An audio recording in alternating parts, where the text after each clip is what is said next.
desired by any of the commissioners today? None. None? All right. Agenda item number 2 is to approve the consent agenda. To approve the minutes and ratify the payment of bills. Anything anybody need to pull out of there? Nothing. For a motion? Make a motion to approve consent agenda. Motion, I'll second. motion by Monty, second by Don. All in favor signify by saying aye. Aye. Any opposed? Motion is approved. Agenda item number 3 is to approve the financial statements. I don't have a whole lot. There's not a lot of difference between the two Novembers. If you want to look at the electric, last year there was an $18,000 net loss, this year $61,000. Biggest difference is we generated more, but then that also cost fuel prices. Our fuel costs were way higher compared to last year. Transmission, an extra 30 as usual, and then the depreciation, as you notice, has been there every month, a higher 40,000 due to the new engine. Otherwise, pretty similar. If you look at year-to-date, now that it's already November, we're a little ahead of in both revenues and expenses compared to what percent of the budget. But if the total is, the net loss is pretty close to the actual budget, so everything's running pretty close to budget there. Gas, Novembers, comparing Novembers, we did a little better, but that also, a large chunk of that is because we have been charging customers to make up for last February. So if you see on the bottom, we took in an extra 61,000. Whereas last year we gave credits of 50,000, so there's a $110,000 difference right there. Year to date, obviously the February was the biggest difference in what we budgeted compared to where we are. That's all I had. Jared, 11 months into the year, do you feel like the rate stabilization funds for both gas and electric are acting like we want them to? I mean, electric's always at minimum for probably the last 5-6 years, so we pretty much charge most months. Gas, I think we're pretty close. We're getting really close to getting that maxed out to where we normally are. Yep, I was just going to say that was a piece ahead as we're at about 546,000 back into the gas rate stabilization fund. So the last month of December, we'll put back in about another 54,000, and that'll put us back at the $600,000 threshold that we started with at the beginning of the year. And so that's running on track. Because if you guys recall, we used 451,000 out of that in February to buffer the high gas prices, along with the 1.2 million in reserves that we used. So when you look at the year-to-date, the combined organization, if you add that 1.2 million back in, that a lot of utilities are collecting back, we'd be just a hair above where we were last year. At this time, we'd be at about a $1.8 million net profit versus the 600,000. So that's obviously the biggest swing that you guys know. We use those reserves and we weren't going to collect those back.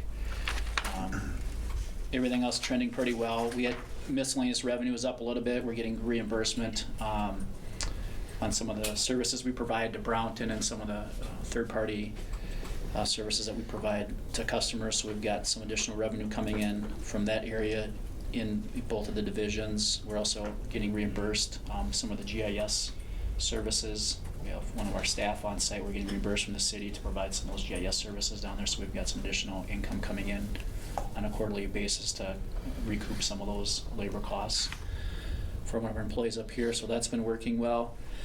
The market prices were high for November. Again, as gas prices, were high in August, September, October, going into the winter. Obviously, that increased the market side of things. So we were able to capture last year. I mentioned additional market sales, but we also had some additional costs on the market MISO side. Just as an example, the average price that we had to buy power from in November was $40 a megawatt this November, and it was $21 last November. So you can see the average price doubled, and that's predominantly attributed to the gas prices. Gas prices last year were around the $2 mark-ish in that ballpark, and now we were in the $4-5 range. So there is still some similarity between natural gas prices and the markets. with, inflation and the pricing of gas and then the generation. So some of those things played themselves out. But again, we were able to capitalize on the market side of things too and selling into the market, and we did that at average price of about just under $69 we sold into the market for. And last year, the little bit of market sales we had, we only was about $15, and so again, market prices were high, gas prices were high, so we were able to capitalize on that side. Otherwise, things are trending pretty well from the cash side of things. Again, the rate stabilization fund, Anthony, as you mentioned, is going to be back to where we need it to be at the end of the year. On the gas side, right? On the gas side, correct. Is there anything, if the electric rate stabilization fund is hanging down on the threshold, is there anything we need to adjust or think about doing? On the gas or the electric side? On the electric side? The electric side, no. I mean, we're still at that, that range of 400,000 to 1.2. Again, if you recall in the last cost of service study we had, that's one thing that we want to just keep in mind as we do the next cost of service study going into 2022, that if that cost of power starts becoming, that power cost adjustment starts becoming 1 cent on a continual basis, then usually the recommendation is that you adjust your retail rate because that power cost adjustment is picking up too much of the revenue. Right now, we're still averaging about 0.6 of a penny on that power cost adjustment. And so that's a very acceptable, that's a standard in the industry. That's not a major concern for the organizations that do these cost of service studies for the industry. So we just got to continually watch that piece. And as you know, the 2022 budget has a reduction in energy costs through MRES with that reduction, but we have some offsetting increase on the transmission side. So we'll just have to kind of watch that overall power supply cost as we move into next year and decide where we want to go. But the range is still a very good range on the electric side. I know the one thing we talked about on the gas side eventually is, do we want to increase that range at some juncture above the 600,000 for additional market volatility on the gas side. So that's something we should continually talk about first part of the year and see if we want to adjust that range any real particular way, or we can add that into the cost of service study as well and have that as a focal point as we move forward. But overall, those things are still running as expected, and the mechanisms work well for where we're at. So otherwise, nothing else real major. We did a couple investments. We had some investments for November that we pushed out a little bit more on the back end of the years of the yield. Some of them are callable, so we may not keep them all to 2029, 2030, 2032 area with the interest rates. But obviously, some of you guys know that they're talking about raising the Fed rate 3 times next year. And so if those things happen, obviously that'll flatten the yield curve. And as some of our cash comes due with some of our investments, there may be a better opportunity for some of the short-term stuff, but we'll just kind of watch some of those things.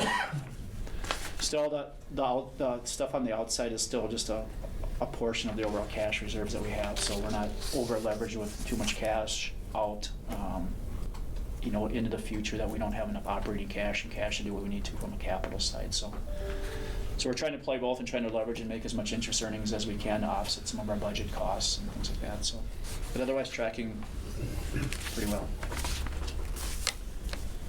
Any questions on the budget stuff? Everybody good then? Good for me. For motion to approve the financial statements? So moved. Motion by Anthony, I'll second it. second by Bob. All in favor signify by saying aye. Aye. Any opposed? The motion passes. Open forum, I don't see new guests today. We'll get to communication. City Administrator, hi Matt. Good afternoon, everyone. Not a lot from us. Budget, tax season. Council is expected to approve a 4.2% property tax levy increase. Half of that's probably associated with our new police station. And that project's getting a little delayed because we've got bad soils. So every time we take a step forward, 2 steps back. So we'll get moving here. So that's it from my neck of the woods. All right, 5B is divisions. Dan? Nothing today. I have nothing. Nothing. Auditors are booked, so it'll be the 24th of January next month, so busy with that. week. Also, our disconnects are down, so we're getting back into the swing of things. I think we had 230 today, so we're even in normal times, 40 to 50 usually. So. That's all I have. I have nothing to. All right. Well, that was easy. All right, to policies. There are no policies to review and none to approve, it looks like. Agenda item number 7 is unfinished business. There's none there. Into new business. Just like to take a moment to recognize today is Monty's last meeting after a long career here at Hutch Utilities. So it's one of the... Thanks for not cheering. Take a moment to just say thank you for all you've done and all you've done here over the years, and certainly speaking for myself, the conversations we've had, I appreciated the stuff you helped me with. So 10 years, right, Monty? Yes, sir. Been a good tenure. It's been great. Yeah, I just wanted to echo that too. I really appreciated working with you all the years, so best of luck with everything. Thank you. It's been a pleasure, Monty. Yeah. Enjoy whatever you do with your spare time, though. Watch utility meetings. Yeah. I knew it! Somehow, I don't know if that's the case. No. Don't be a stranger, yeah, stop in No. once in a while. Yeah, thank you for your time and effort. Yeah. And I just want to say thanks to everybody. Thanks to the staff. You guys have been awesome. I've learned a lot. I appreciate you putting up with a lot. But like I said earlier, we're in a good spot. It's a great spot. You guys have done some incredible work. So 10 years flew by, but a lot done. So thank you. great. Thank you for your time as well.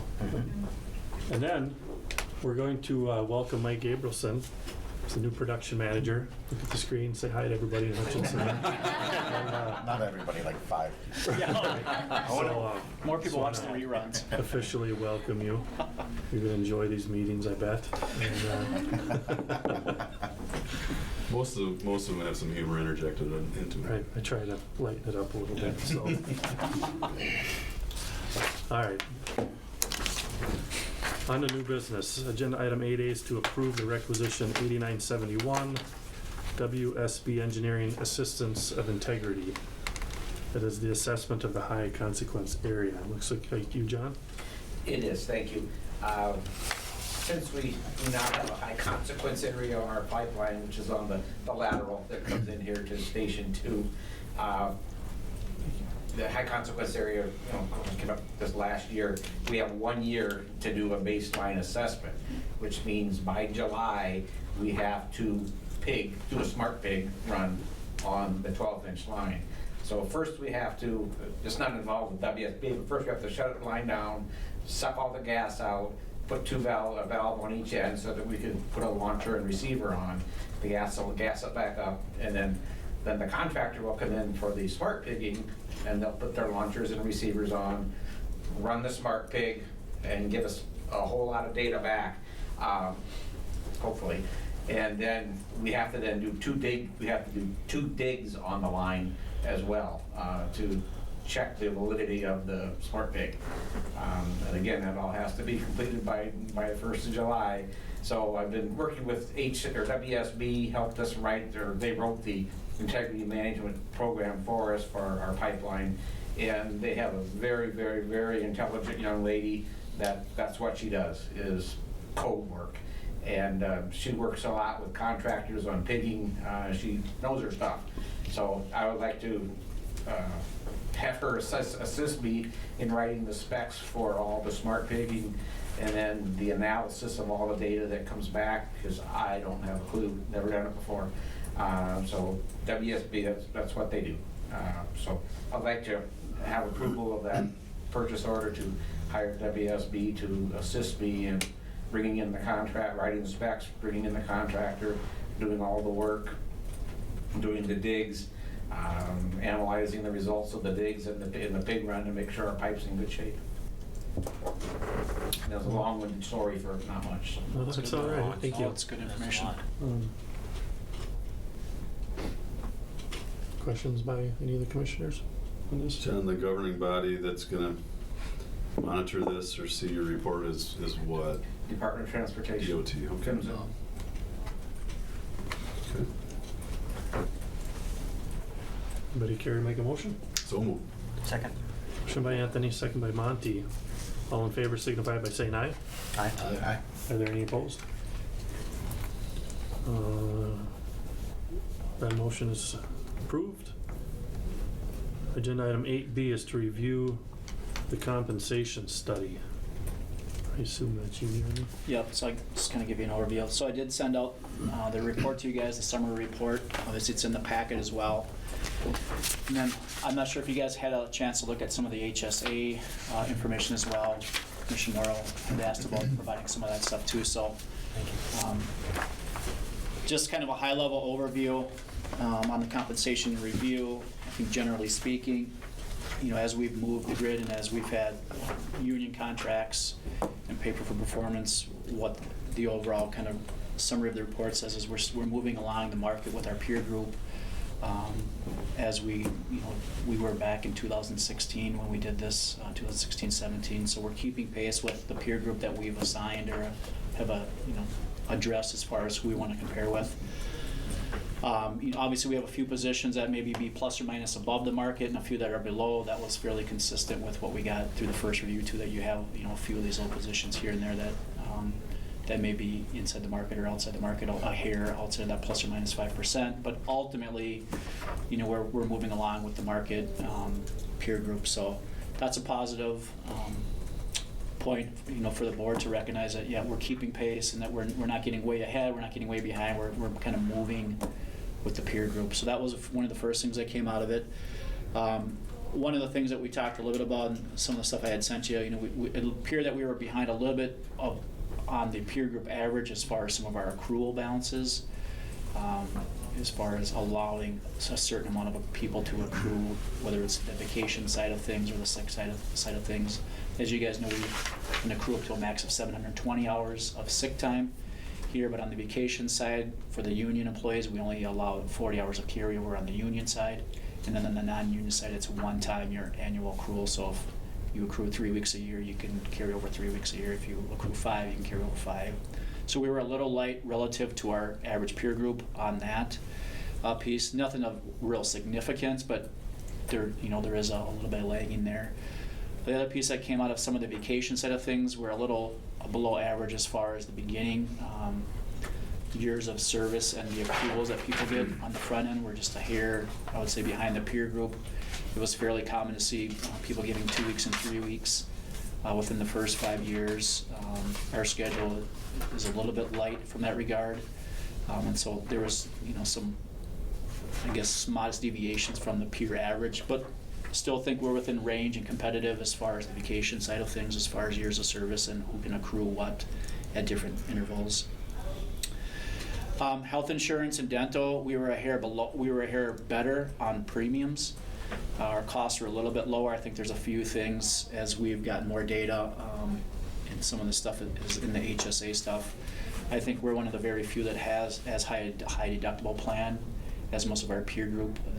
Some people still are using a fully insured plan, which obviously increases their premium because there's no co-pays, there's no HSA, there's no HRA. They go to the doctor, everything's 100% covered. So that increases, for those people, the premium. But the majority of people that have a high deductible plan, most of their plans are $2,500, $5,000 deductible, whereas we're up in that $6,000, $11,000 area. So that's one reason why our premiums are a little bit lower, is we have a higher deductible than I would say most of our peer group. Of course, we have the HRA piece in place that ultimately brings some of the employee exposure down by covering some of that if we get to those thresholds from that regard. So when you look at the aggregate data, you also kind of have to dig into a little bit of why people's premiums are what they are, and of course everyone has a generally different plan design in certain areas. But I would say generally speaking, that's why our premiums are a little bit more competitive, is because we have a higher deductible plan, and of course we have the HSA and the HRA to offset some of that piece. As far as the employee-employer splits, fairly consistent there. On the family side, the one thing that we saw a little bit more on the single side is more of our peer group is covering the single employees insurance, but relatively on the family side, most of them are doing an 80-20 split, so that's really consistent with what we're doing. So I think we're right in the market as far as the employer-employee contribution piece. Some utilities provide vision insurance. We don't have that option here. People can go out and get additional insurance or vision insurance if they want on their own. We don't have that as part of our plan up here, although you do get physical eye exams as part of Medica, as part of our health insurance, so we do have some of that preventative maintenance that's covered, but nothing that goes above and beyond that, where some of our peers do offer some visionary insurance from that regard. Some utilities do offer employer contributions to deferred compensation plans. We offer those plans here voluntary. People can put their own money in. Some utilities do offer employer contributions to that as a piece. Some I've actually learned actually mandate that there is a contribution plan in place, whether they're using that state's healthcare system or a deferred plan, and they actually, in some instances, require the employees to put in 1% of their pay on a biweekly basis into those plans as a way to get people to save outside of just their PERA. So I'm seeing that where some of those utilities are putting those policies in place to say, hey, we're going to have you guys come in at 1% or whatever the case may be.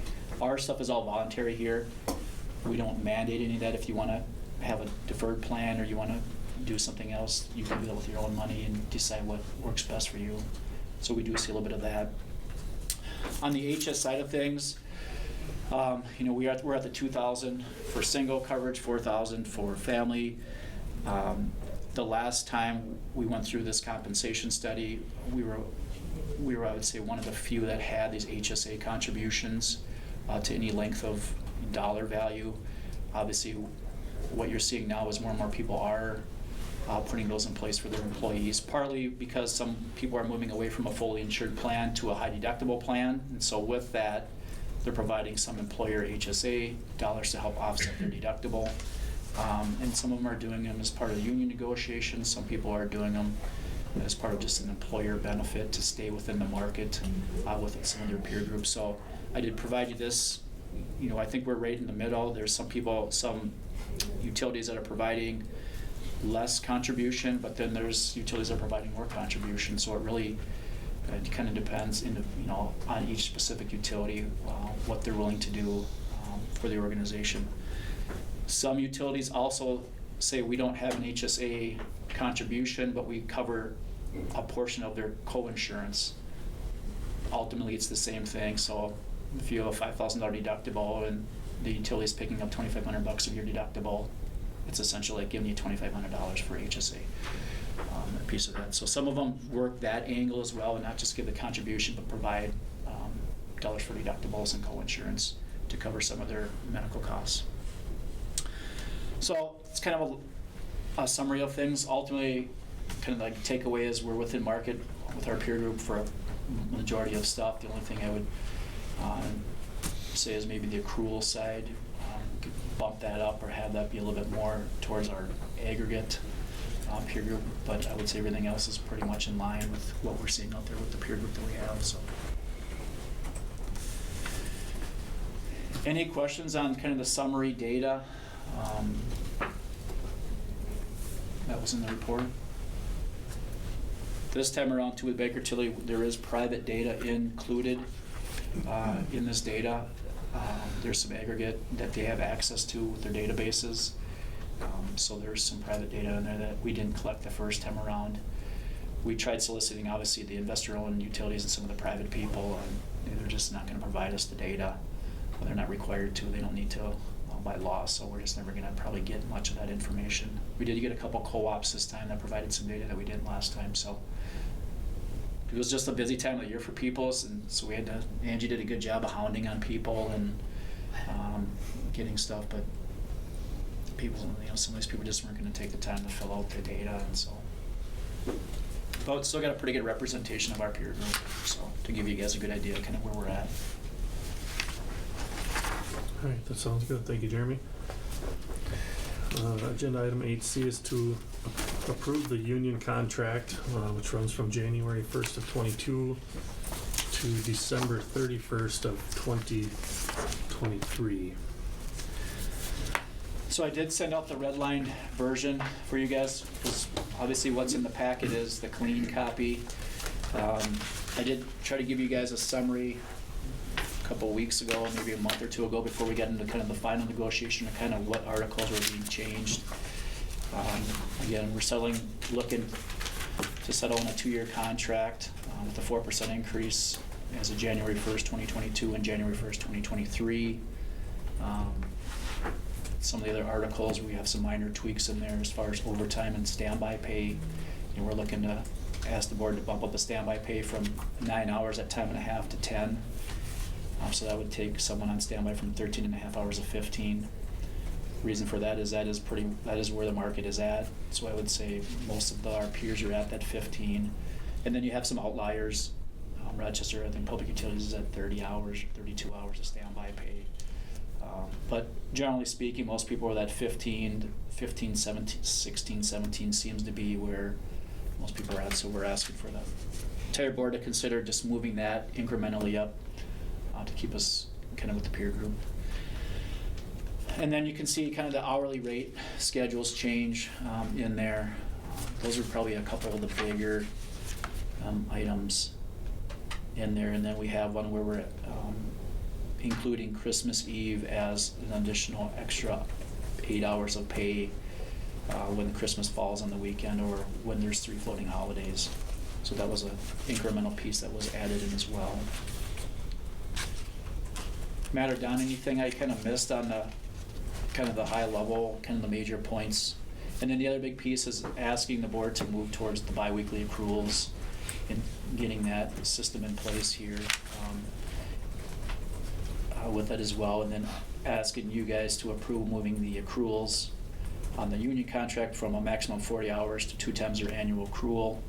And then I'd also like to have the discussion today about the non-union side as well. So does a couple things. It gets us into more of our peer group as far as the allowable banks. Plus it also could help the employees down the road if someone gets sick or ill. We don't offer short-term disability here. Some utilities do offer that as part of their compensation plan to their employers. We don't offer that. That's a voluntary. So the ability for an employee to have additional banks, not only in 6 day vacation, also helps if there's an issue or someone has a medical concern where they can bridge through short-term disability a little bit easier than before our long-term disability kicks in here too. So there can be a couple of advantages to the employee for doing those things.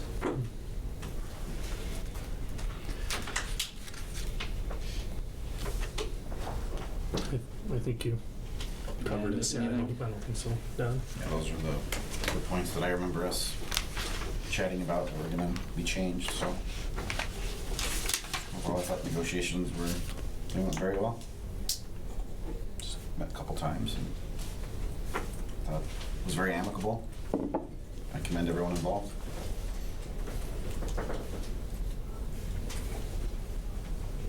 Yeah, Susan was good to work with. Yes, she is. She's really good. Any other questions, comments from the?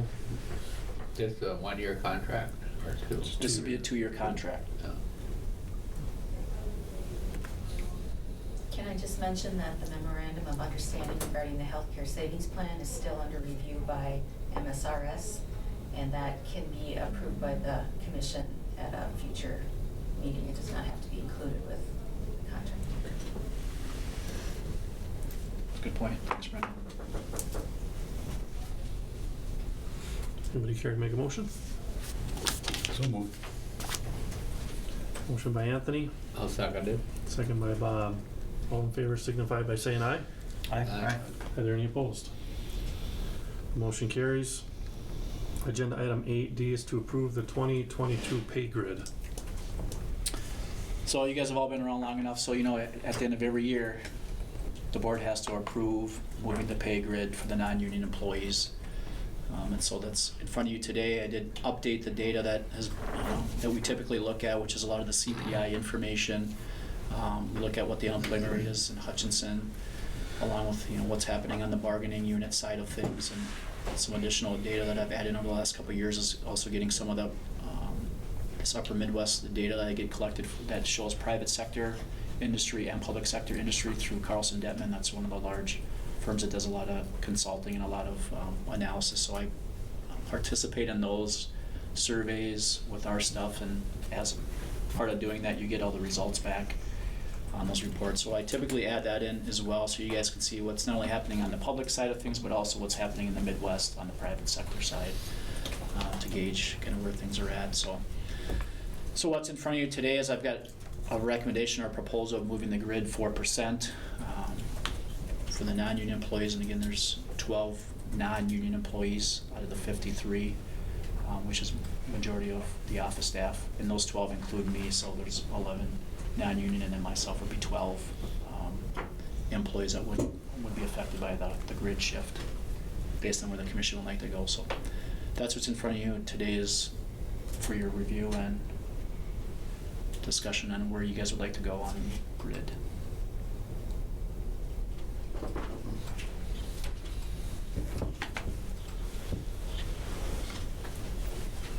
So the 4% proposed here follows the union contract. Correct. Thought process behind it. Correct. I don't have a problem with the 4% grid shift. My one question or comment or thought, and I'd like the commissioner's feedback on this, is we've had some inconsistencies on the top end of the grade 21 position for the general manager, where our grid is showing a max of a certain dollar amount. And it's not our intentions to make that allowable based on the current position of the governor's salary cap.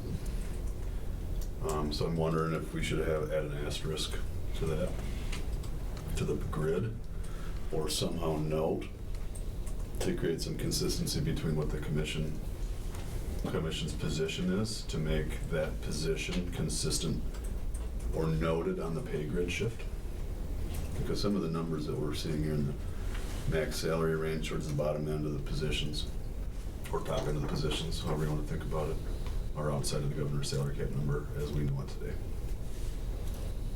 So that could be a question for Brenda, it could be a question for Mark, should the commission choose to address my question or point. How do we get that done? And we can go to Brenda or Mark for some feedback on that. But I think when this is in front of us on the agenda today, and we know we're looking at a salary range for a couple of positions that are in excess of the governor's salary cap, I think we have to be cognizant of that. So I'll open that up for conversation. It's a valid question. I would add, what's 22? What's grade 22 for? There is no grade 22 here. She just went out on that pay scale. So the top grade level here is a 21, which is my position, and then everything else internally goes backwards from that. Okay. She went an extra level just so that if there was ever internal movement or there was adjustments that needed to be made, you would have that ability to see what a next level would be on that piece. The piece that we got to make sure that we're keeping in mind on these grids is the internal equity between each level. So if there's ever thought about changing a level, whether that's level 21 or 22, you have to keep that same consistency between each level. So that means you're having to back down every level after that to keep that internal equity. And that's typically what a compensation study does. It looks at the market data, and it also looks at your internal equity and where your levels are at, and making sure that they're spaced appropriately so that it allows the board and allows the organization to move people, change positions, reorg, things like that. So just something to keep in mind. Maybe a better way for me to frame that after that thought, Jeremy, maybe we have to be respectful to the equity component, the granularity in different levels between the grades of positions. Mark or Brenda, do you have any concerns with us approving a pay grid that says something when the reality of a commission at this point, I believe our opinion is to not exceed the governor's salary cap? Do we have liability or something like that associated with having a pay grid that says something and intentions that are something else? I don't think there's any liability in having a grid that exceeds the governor's salary cap as long as you don't pay more than the salary cap. I guess I would just dovetail into what Jeremy had talked about a moment ago. Your pay grid has been set up based on studies that were conducted and commissioned by the commission. So you have this grid based on data and fact. And then I think you do actually run into some of the problems with pay equity. If you're just going to be eliminating that position, I do think that those other positions have to be tamped down then. Otherwise, you run interference on the equity. Right.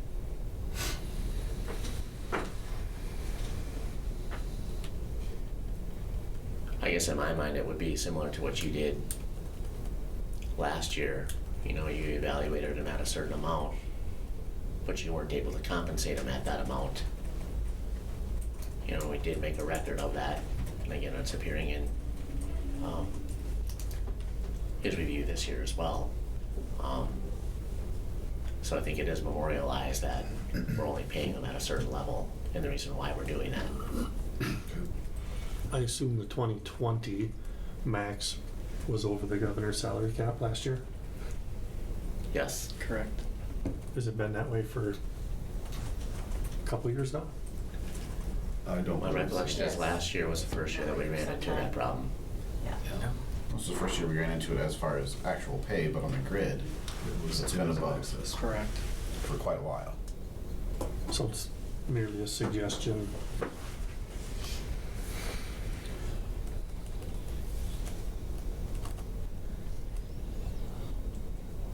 I guess I just would echo that. I would not change it because you want to maintain the integrity of the grid. And I would say if utilities is within market, other public utilities, unfortunately, we're not the only utility that's probably dealing with a similar situation. Certainly in the state of Minnesota, and that is a problem that we talked about the consultant. They understand that the state with the governor's salary cap is problematic for grids, for compression of union employees getting into the same range as non-union employees. When you have governor's salary cap, the top pay, whoever that position is, the rest of those people get compressed down because of the governor's salary cap. So what you end up typically having, which is what you don't want, but the state of Minnesota, you're going to have some that you're going to have union employees negotiating salaries that start to move up onto a non-union salaries grid. So obviously her recommendation is you got to try to minimize it as much as possible where you're having that overlap to keep that internal equity. But she also said everyone has to recognize that you live in a state that creates some of that problem, where it doesn't become as problematic in states that don't have caps. So this isn't, her response to me was, this isn't real unique to you because you're in the state of Minnesota, but she sees that in a lot of other utilities as well. Or just in the industry, not just our utility, but anyone in the public sector has some of that compression going on in some of those issues.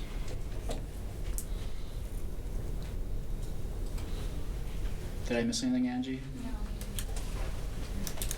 No. The equity component, the pay equity component is a pretty big part of the compensation study, right? So, I don't think it's something we want to, if we tinker with it, I don't think it's something we want to take lightly, because you're kind of undermining one of the main reasons that we do it. So I think that's a fair point, Mark and Brenda. Thank you. Commissioners, what do you guys think? What do the rest of you think? I think it's something that we need to continue to have the conversation about as time goes, and as circumstances change. The issues, because of where we are today with inflation and everything, seems to be less prevalent, like it was last year, which gives you a reprieve, at least temporarily, on that problem specifically. But, there's been talk for years of them trying to change the rule or change the law at the state level, which seems to be the best way for it to be remedied for everybody across the state. But, yeah, I think we need to be cognizant of it. I'm fine with this grid, the way that it looks. What do you think? I'm glad I don't have to deal with it anymore. All joking aside, well, actually, I'm not joking. I'm glad I don't, because it's a tough subject. I mean, it is by far the ugliest subject that I've dealt with in 10 years. You want to be fair, everybody's doing a fantastic job. That's not even up for debate. But, you know, Mark made a good point. You know, we specifically went out, commissioned a study, had the study done, and Brenda makes a good point. I think it's something that you definitely need, you know, Anthony, you make a great point. It's something that you definitely need to watch in the future, and you don't want to get in the game of the hopscotch when you start hopping all over the place. You want to be consistent and fair, and I think this does it. My opinion. Thanks for putting me on the spot, Don. Quiet. There's definitely a unique dynamic that goes on here, so.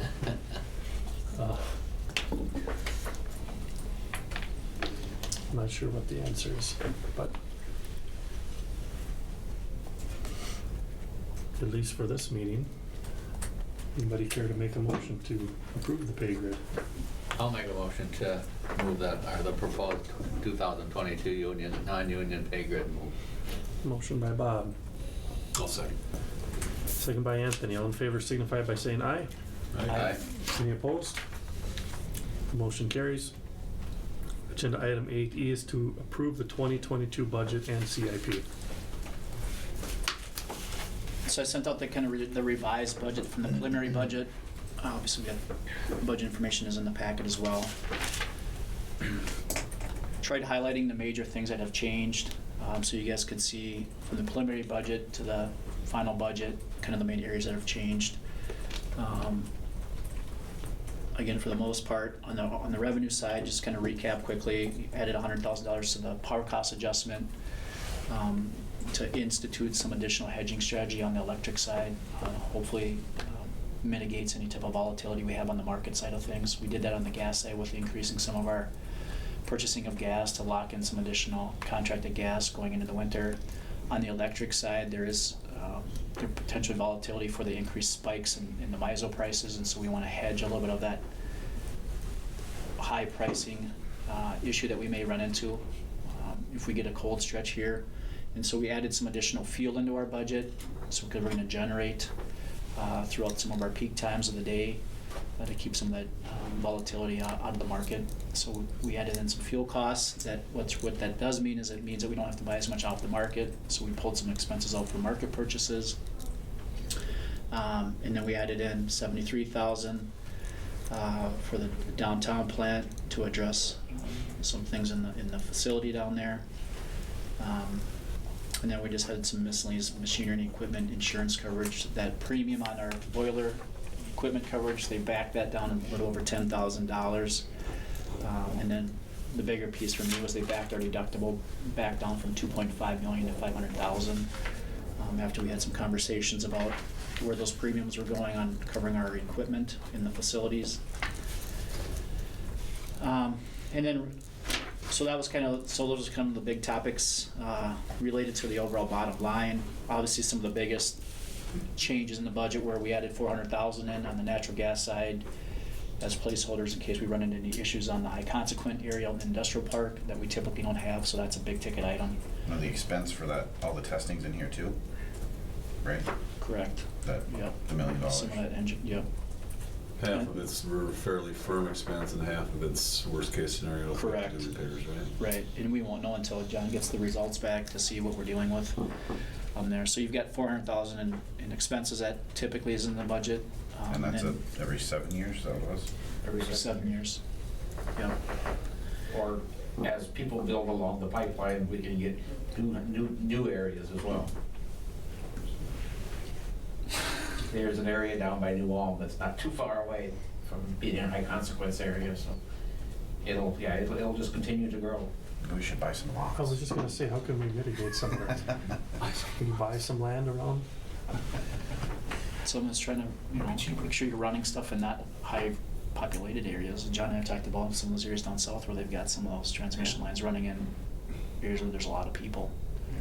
Isn't obviously advantageous, but with that comes additional regulations and additional testing, things that you're going to be required to do, and those regulations are only getting stricter on the gas, on not only electric side, but on the gas side as well, because of safety. DOT came up with there was the high consequence area, there's always been that since we ran our pipe practically. Now they've got a medium consequence area, and that's basically, if you will go underneath a 4-lane highway, that's a medium consequence area. Eventually they'll make us start digging that as well. And of course, we go under Highway 60 down at St. James, so that's a medium consequence area, and we have to do other things. We have to patrol that a lot, do other things, but eventually they'll make us pig that as well. So, and that, for that, we have to pig all the way from Trimont to Hansco. So there will have to, it starts to have to be reflected in what we're charging on rate and for all the other people on the line. Correct. Yep. And some of that stuff will have to be obviously reviewed in our own cost of service study with some of our stuff in town here that we're gonna have to, that's just gonna, those are gonna be operating costs that we just can't avoid because of regulatory stuff, so. So that's kind of a big area in the gas side, the depreciation, we talked about that, the preliminary, that's up $300,000 from the budget, so, those two items are $700,000 right there in expenses that make a significant This is right back increase to in the that. 21 budget. Right. Otherwise, it puts you at the 21. Obviously, we have some increased gas costs with some increased revenue, but as far as the overall margins on the commodities versus the retail, those margins are still consistent. It's just kind of these bigger items that we know the depreciation is going to be that because we're already charging that in our financial statements. Now we're charging a full year depreciation on the new unit, so that's already there. It's kind of this gas stuff that we may have to use the budget, we may not, we won't know. So everything else is trending fairly well. As far as the budgeting side of things, without any real major increases in a lot of our other operating areas for the most part. So, any questions on any of the final budget stuff? Did take up the market purchases or the market sales, I should say. We think with some of where some of the industry is going right now, some of the load coming off, we think market prices will be, generally speaking, a little bit higher than they have been over the last 3-4 years. I was just reading an article today, that MISO, they're looking that they're going to look to be short some resource adequacy by 2024, with a lot of this generation going off and not enough stuff coming on fast enough to replace the loads that are coming off, and so obviously those things put upward pressure on market prices because their generation has to then fill in for some of that stuff, so at higher prices. So.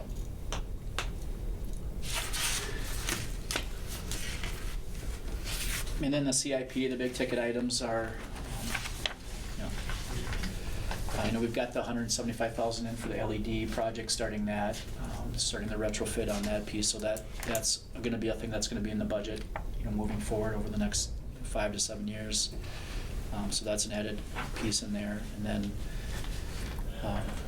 other things not significantly out of the ordinary in the distribution, the engineering side of things, those are all pretty consistent. We still do need to probably work through a little bit of the production side of things moving forward and really kind of hammer out some of those facilities and really what is the real good 5-year CIP moving forward after this year. And I'll work with Mike over the next year to really kind of hone in on, what repairs, what replacements, what things do we need to keep up at our facilities in that regard. And then on the distribution side, obviously with the Southwest Corridor and trying to do a project over there to improve the Southwest Corridor of the community, we've got that project in there. And so a lot of these things are estimates. We're still waiting on some official quotes and final quotes. That was one thing I think we ran into this year, just the timeliness of getting quotes back on projects. And they're just, for whatever reason, things are just slow getting back, or people aren't getting back to us. And so some of these things are our best estimate on some of those things, where maybe in some years past we've had firm quotes that they're going to be within this range. So there may be some volatility, some variability from what's in the CIP to what actually happens, and that's just because some of those things we just couldn't get back in time on that. So I just want to make sure you guys are aware of that. So,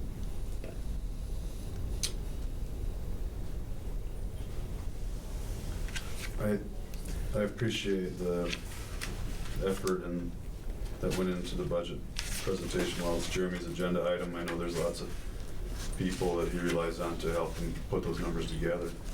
It makes it position as commissioner is a lot easier when we approve a budget and then 11 months later look at performance to budget, and it correlates fairly well, with the exception of the February issues that we had on the gas side. But I mean, it shows that everybody's working hard to put a good budget in front of us, and so I'd say thank you for that. With the budget workshop last month and a meeting I had with Jeremy since, he's answered all my questions on it, and I'm comfortable with it as presented. Yeah, I looked through it. I wasn't at the budget meeting, so I spent a lot of time going through it, so yeah, I'm comfortable with it. I don't have any new questions. Okay. I don't have any. I'm a big fan of the CIP stuff. Matt, I'm just curious, from the city's perspective, what was the feedback regarding the streetlight retrofit? We're very happy, so. Good. So, I think it just allows us to spread our funds out in other areas. So, and I think it'll probably help address that issue quicker too. So, Okay. and I think we had this conversation, I think it lessens the interest of looking at pilot payments and stuff like that, happens from utilities. And so I think it's good all across the board. I think it helps get your guys' name out more in the community as well. So yeah, it was great. I know the council appreciated it, staff appreciated it, so thank you. So, Any questions? Okay, we good? Anybody care to make a motion to approve the 2022 budget and CIP? So moved. I'll second. Motion by Monty, second by Don. All in favor signify by saying aye. Aye. Any opposed? That motion carries. Agenda item 8F is to conduct the performance review of Hutchinson Utilities Commission General Manager. Yes, Matt, Jeremy has. before we get into that, Oh. can we add this to the agenda, this change in the vacation accrual policy for the non-union side? Yes. Can we add that as 8G? And skip to that first? Yeah, so I think we have to announce as new business we're adding onto the agenda new item 8G in the form of proposed changes to the non-union accrual of Vacation accrual policy. vacation accrual policy. Okay, so new agenda item 8G is to add on to talk about this vacation and the accrual process for the non-union side. Am I correct? Correct.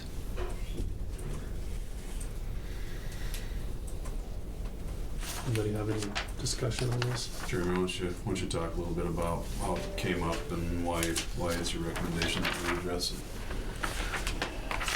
So I sent this out to you, a couple of different things going on. Obviously, part of it was the compensation study, the review, showing that we are a little bit behind our peer group as far as our accrual balances on the vacation side of things. So that was one situation where I thought that I should put something in front of you guys for consideration to move us more towards our peer group. Two, one of the situations and conversation points was during the union negotiations, we want to move towards a bi-weekly vacation accrual where those things are getting put on people's paychecks bi-weekly versus waiting an entire calendar year in order to get vacations put on at your anniversary date. It just streamline things in the payroll process and year-end things.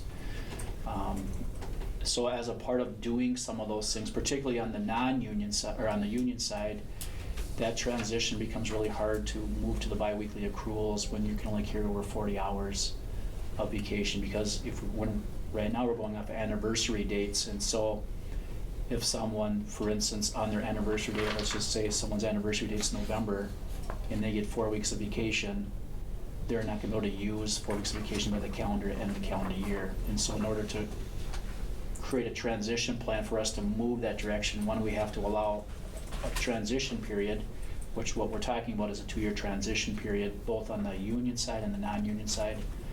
And then also, as part of that, allowing those vacation accrual banks to be higher than the 40 hours on the union side, and then to be consistent with the union side of things in the collective bargaining agreement, also asking the commission to consider moving the non-union side's accruals from 1 time their annual salary or annual accrual to 2 times, so that every employee here is getting 2 times, they can accrue up to a max of 2 times their annual accruals, The max that anyone could carry then is 400 hours, because once you get to certain years of service, 20 and up, you can only accrue 5 weeks of vacation a year. So that was some of the precipitous to it. Again, some of the pieces on the employee side, it allows employees to carry a larger bank on the vacation side too, that can again help, as we talked about a little bit earlier, it can help them bridge through short-term disability issues if there's concerns on that side. And so what's in front of you is kind of a revised policy on the non-union side, scratching out the anniversary when you get your years of your accruals on your anniversary to now going to a bi-weekly accrual rate. And the way our system works, it's not an exact taking the number of hours divided by 26 pay periods, because we can't go up that far in our payroll system. So the first 25 pay periods are a little bit higher in accrual, and then the last pay period kind of reconciles someone's accruals for the year on that piece. So this mirrors the union contract? This, correct. So this language will mirror the union contract as we move forward with the maximum accrual balance, moving to the bi-weekly accruals.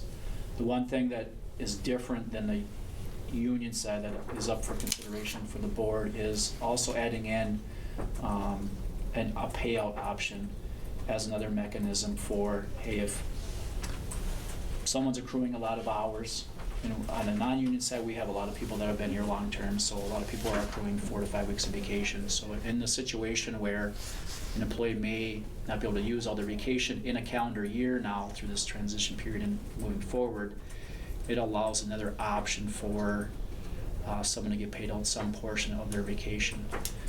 The other piece that's now in the non-union policy, in this policy that's in front of you, that's already in the union contract, is the ability for an extension to happen. So in a situation where a non-union employee, for whatever reason, has work that they can't take vacation now, or they had vacation planned and now something came up at work and they have to be here, this policy now allows an extension to happen, where an employee, where we may say, Jerry or I may say, hey, yep, you couldn't use these 20 hours or these 30 hours by the end of the year because you had to come in, you had to do reporting, you had to do this or you had to do that, that we can allow an extension if workload doesn't allow you to use all your hours in a calendar year.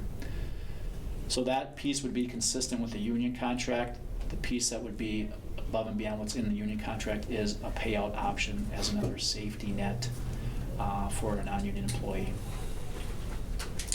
For consideration. So I wanted to bring that forward for you guys for discussion, to see where would you like to go. At the very least, I would ask that you guys approve for sure the bi-weekly accrual policy, and ideally moving the accruals to 400 hours so that as January 1st rolls around, payroll can start setting up the payroll system to do the bi-weekly accruals and start the transition process. Jeremy, I seem to, and I can't find it looking through this, but did I read somewhere that we're behind peer group on the cap? We currently allow Correct. 1 year, and by adjusting up to your proposed 400 hours, that puts us at or near peer group average? Correct. That's It's it. the same as the city too, right? Correct. That is the same as the cities, yeah. Thank you for that. And that should be, some of that should be in your compensation summary. Yeah, So some of the I'll go through data that. that I think I sent you guys has a lot of the benefit stuff in the back in those last two pages.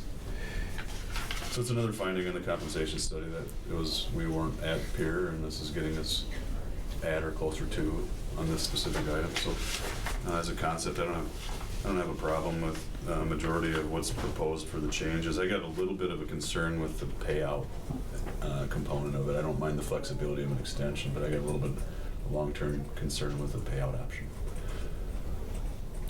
Potentially as a new norm type thing.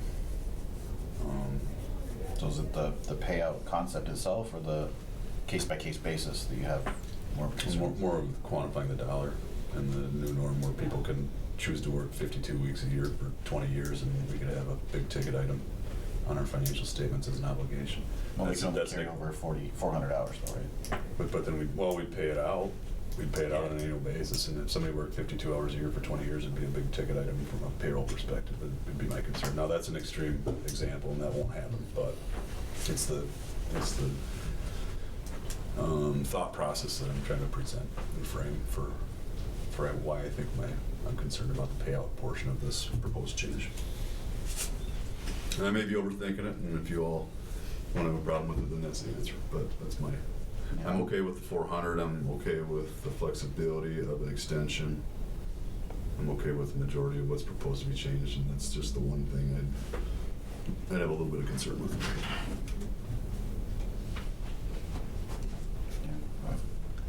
I like the flexibility, and I see if your longer term people have all the hours that they've accrued and something comes up and say they couldn't take that last week, and that extension is gonna say, hey, okay, I'm just gonna give you 6 weeks next year, I still can't take that much.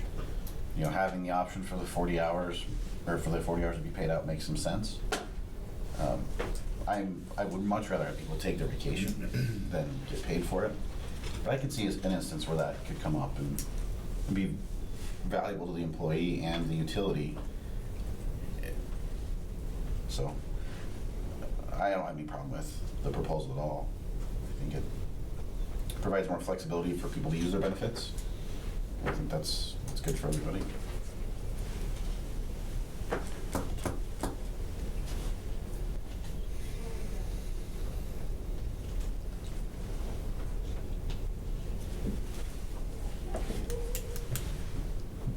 Right now, this is applicable to 12 folks. Correct. What's the average years of service? Yeah, to throw a number out. It's high. Yeah, most of our, I think all will be at their max of 400 if they carry that over. Most of our people are 20 years here on the non-union side. Yep.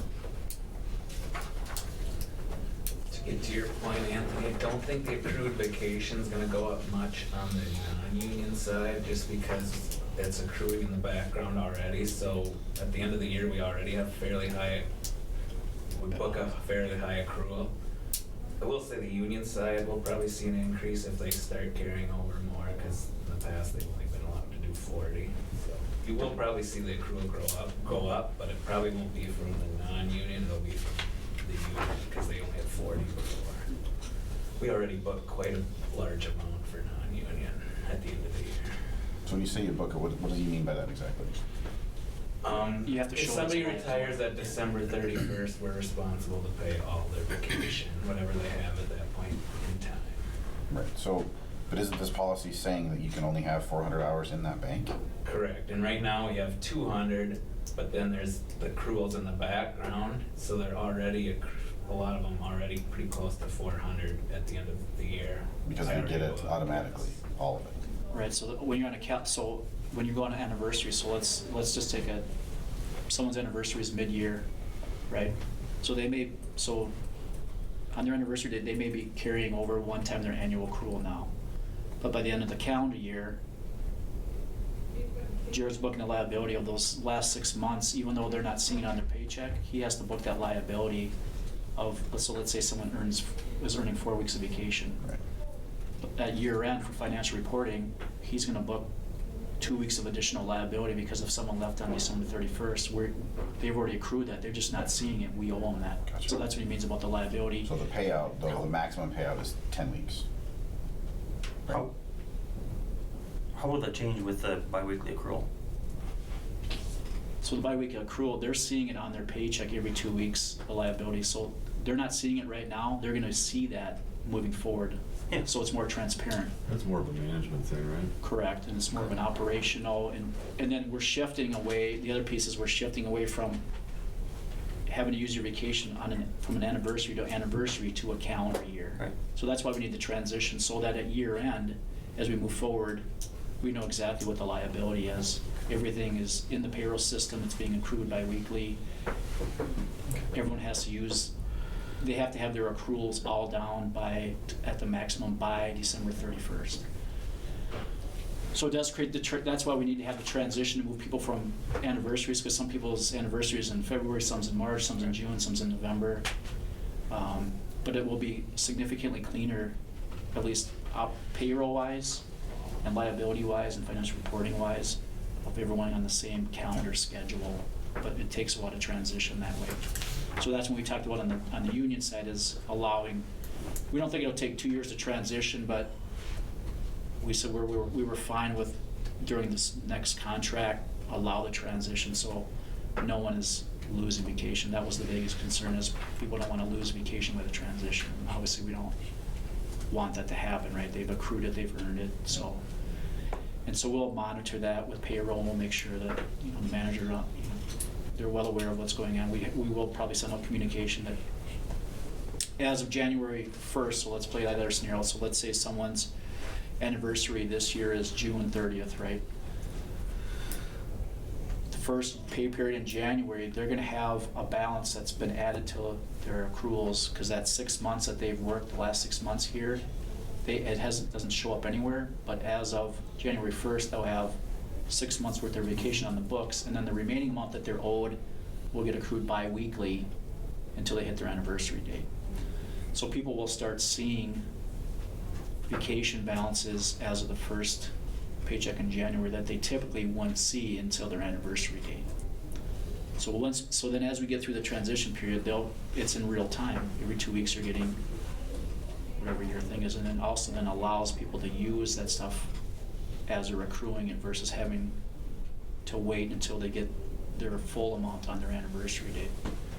So we'll have to see how that kind of plays out, if it creates some operational issues, if it shifts people's vacation patterns a little bit, but that's why we have a transition period that we'll need to just make sure that we're monitoring that stuff and making sure it's working the way it should.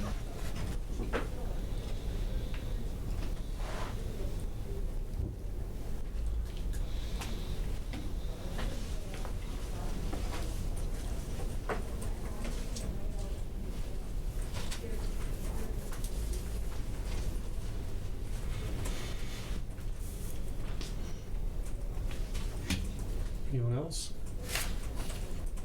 Bob, what are you thinking? I'm still thinking.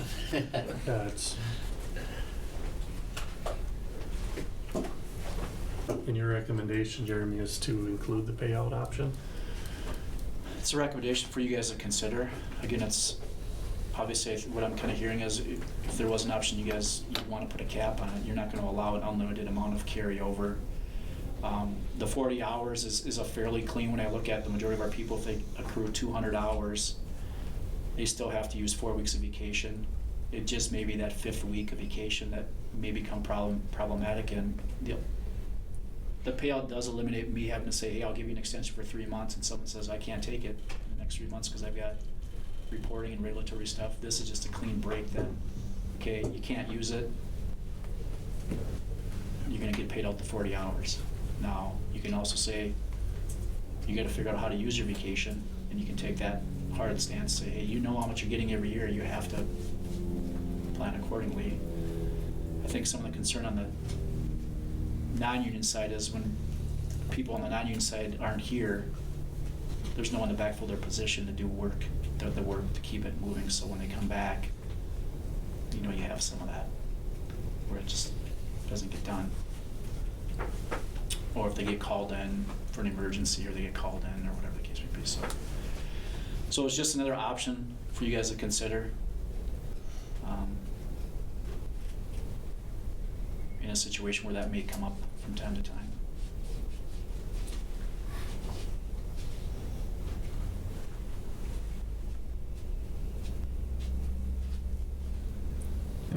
It would only happen if they're at 400 hours, right?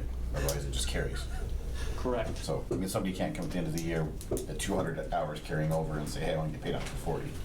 Well, it's whatever the accrual is. Right? Right. The way this reads, has to be over the maximum. It gets banked, and then when you hit your maximum bank, is, Right. I believe I'm reading it properly, is that's when it's an opportunity to get paid up to 40. Right. Right. If it's beneficial for both sides.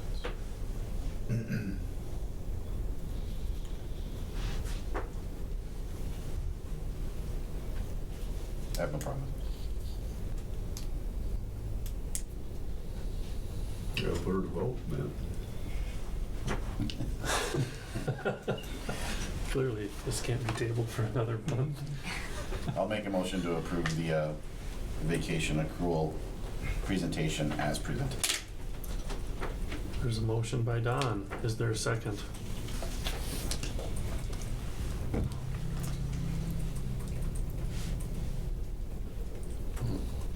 I'll second it. Second by Bob. All in favor signify by saying aye.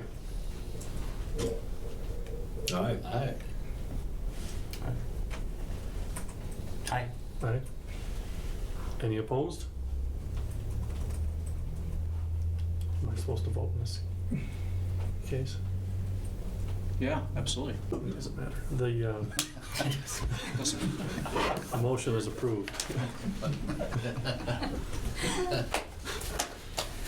All right. Back to agenda item 8F is to conduct the performance review of Hutchinson Utilities Commission General Manager pursuant to Minnesota Statute 13D.05 Subdivision 3A.